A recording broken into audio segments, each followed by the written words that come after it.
Welcome back to another episode of Tan's Two Cents, the unfiltered podcast where strategy meets GovCon execution. Today's episode is titled, What's Under the Hood? AI, Transparency, and Trust in GovCon. We're talking about artificial intelligence, or AI, but through a lens that's often overlooked. What changes when you're not looking? And what does that mean for trust, implementation, and leadership? I'm your host, Tanwilson, and joining us here today is Leon Coe, the founder of the Houston AI Club and an experienced product leader who has built, scaled, and executed AI powered platforms. He's been in the front lines of AI adoption for both startup and enterprise spaces, and he's seen firsthand where AI gets overpromised and underexplained. Leon, welcome to our show, Tons Two Cents. And can you kick us off by telling our intellectual listeners a little bit about your work, how the Houston AI Club started, and what you're trying to solve with these community events? Sure. Well, thank you so much for having me. It's excited to be speaking to this space. And I think the adoption of AI across the entire economy is something that's top of mind of basically everyone right now, but maybe not everyone is thinking about it in a government context, right? There's data and privacy secure concerns. There's obviously risks about AI generated content, whether it being inappropriate or incorrect. And so I'm excited to dig into all of that with you today. Like you said, I'm the Yeah, founder of the Houston AI Club. It's the central home for all things AI in Houston. We meet once a month and have detailed technical presentations, but we're also approachable to non technical people as well, wanting to learn or break into the AI space.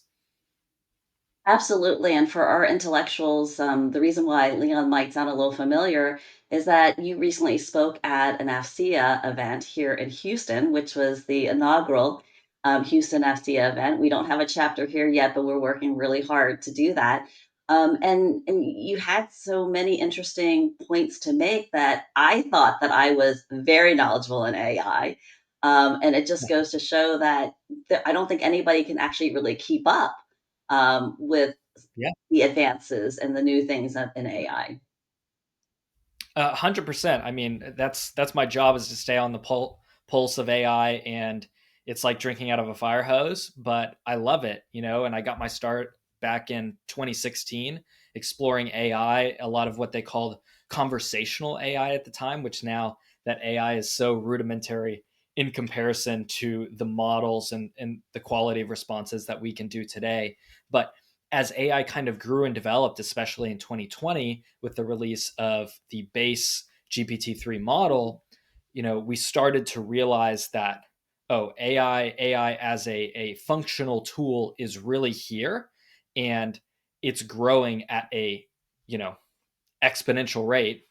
And we need to understand how that's going to impact our work and the economy and try to understand the technology. And I like what you said. There's so many new areas that are being explored, but because the growth of the field is so significant, I've got many friends who are AI consultants like myself, and each of us has our own domain and specialty. Someone might be a specialist in computer vision.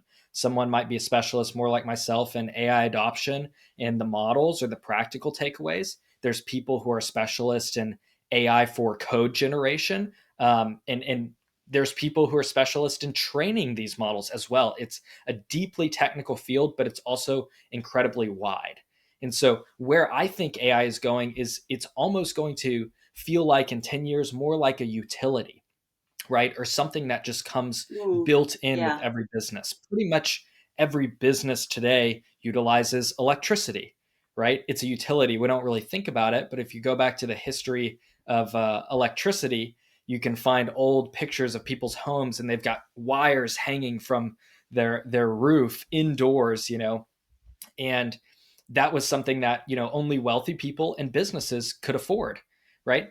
But the cool thing about AI is as our capabilities are increasing, we're finding newer methodologies to decrease the cost of the compute, or we're building smaller models that are more tailored for cost sensitive Yeah. challenges. So that's where I think AI is headed, and we need to understand it as a technology and implement it in our workflows and our applications today to not only get ahead, but also stay ahead in Stay the ahead. future. Yeah.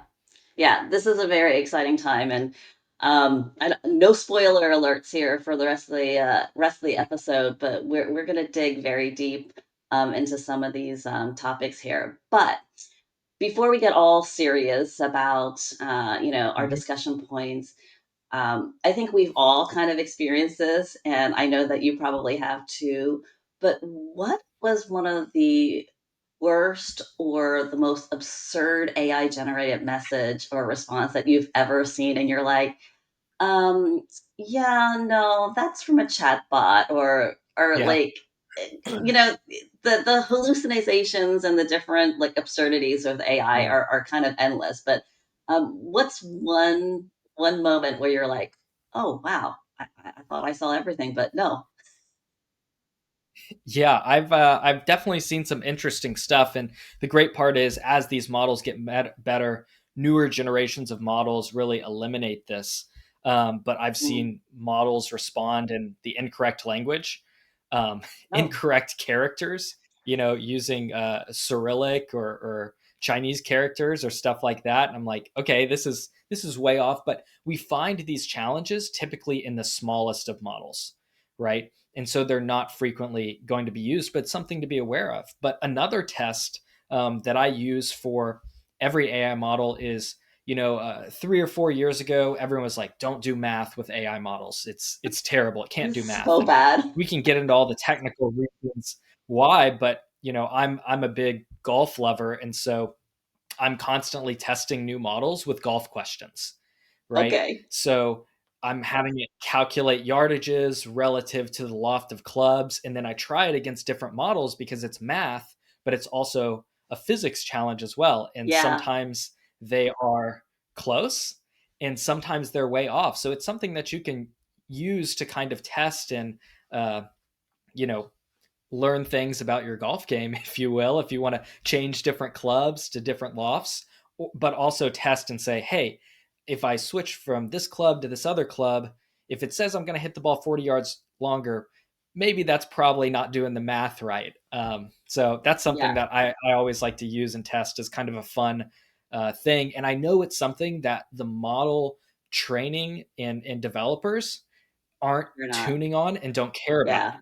right? So Yeah. it's not like code where they're trying to really optimize this. I'm picking a totally different use case that's so niche that, you know, we're not going to expect a custom trained golf model anytime soon. I'm not anticipating, but it's something Yeah. fun and personal. And if you know what it should and shouldn't do, right? Because at the end of the day, the important thing to remember is we're the validator, is we can actually test and get a better feel of how well can this model probably do math, right? So that's a Yeah. that's a good one. That's a fantastic test. I had never even thought about that. And living here in the Woodlands, I think we both need to talk a little bit more before the next tournament comes in here through the Woodlands, because there's a business model, there's a business application right there for caddies, Yeah. right? Like the AI caddy, assistant. So, Oh, uh, I've thought a lot about that, and it's really interesting, and it can be really helpful and help people yeah, understand things. But also, you have to have an understanding of what should we expect, what's the range of right. error, and I think hopefully that lesson applies to everyone across the domain, any domain. Yeah. Yeah. No. Oh my God. That's so much fun. Super idea. So let's just kind of dig right into our first segment here. The productivity mirage, right? Mhm. So we've both seen AI tools boost individual team output, but that doesn't always scale across teams or departments. And so, what's the big difference between productive use and performative use of the AI in the workspace? Because sometimes we kind of use them interchangeably and expect both out of it. Sure, sure. And I think a lot of business owners can really resonate with this, where uh, the adoption of technological tools over the past 10 or 20 years, you kind of expect to drop it in and get some sort of Yeah. demonstrable productivity use, and then you kind of move on. And what makes AI different is it's so generative, it's so broad in its applicability, right?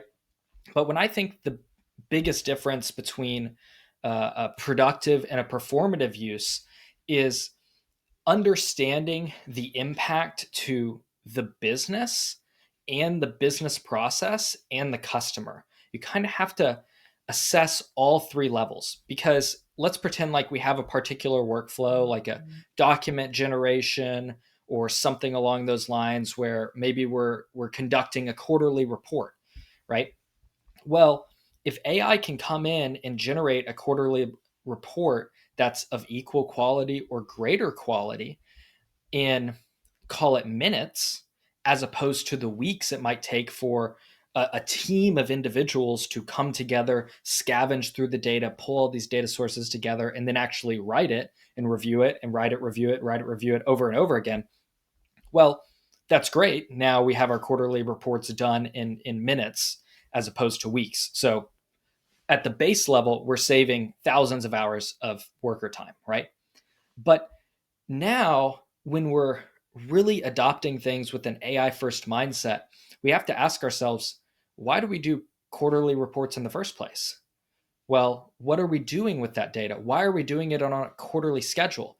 And what you'll find most often is the reason we do it quarterly is because the old process was so expensive or time intensive or slow that we could only justify doing it quarterly.